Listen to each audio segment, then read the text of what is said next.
కీర్తనల గ్రంథం 19వ కీర్తన.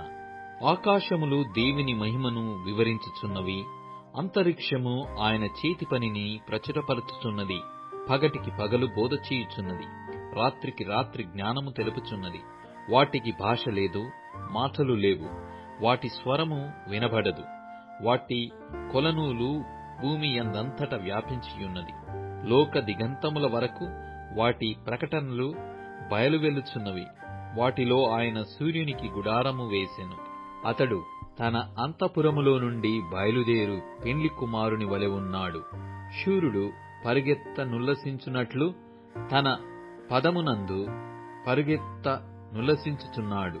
అతడు ఆకాశమున ఈ దిక్కు నుండి బయలుదేరి ఆ దిక్కు వరకు దాని చుట్టూ తిరిగి వచ్చుచున్నాడు. అతని వేడిమికి మరుగైనది ఏదియూ లేదు. యెహోవా నియమించిన ధర్మశాస్త్రము యథార్థమైనది, అది ప్రాణమును తెప్పరిల్లజేయును. యెహోవా శాసనము నమ్మదగినది, అది బుద్ధిహీనులకు జ్ఞానము పుట్టించును. యెహోవా ఉపదేశములు నిర్దోషమైనవి, అవి హృదయమును సంతోషపరచును. యెహోవా ఏర్పరచిన ధర్మము నిర్మలమైనది, అది కనులకు వెలుగిచ్చును. యెహోవా యందైన భయము పవిత్రమైనది, అది నిత్యము నిలుచును. యెహోవా న్యాయవిధులు నిత్యమైనవి, అవి కేవలము న్యాయమైనవి. అవి బంగారు కంటెను, విస్తారమైన మేలిమి బంగారు కంటెను కోరదగినవి. తేనె కంటెను, జుంటి తేనె దారల కంటెను మధురమైనవి.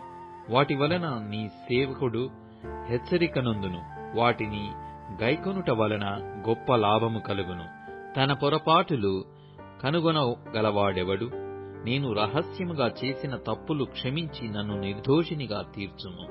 దురభిమాన పాపములలో పడకుండా నీ సేవకుని ఆపుము, వాటిని నన్ను ఏలనీయకుము. అప్పుడు నేను యథార్థవంతుడనై అధిక ద్రోహము చేయకుండా నిందారహితుడనగుదును. యెహోవా నా ఆశ్రయదుర్గమా, నా విమోచకుడా, నా నోటి మాటలును నా హృదయ ధ్యానమును నీ దృష్టికి అంగీకారములగునుగాక.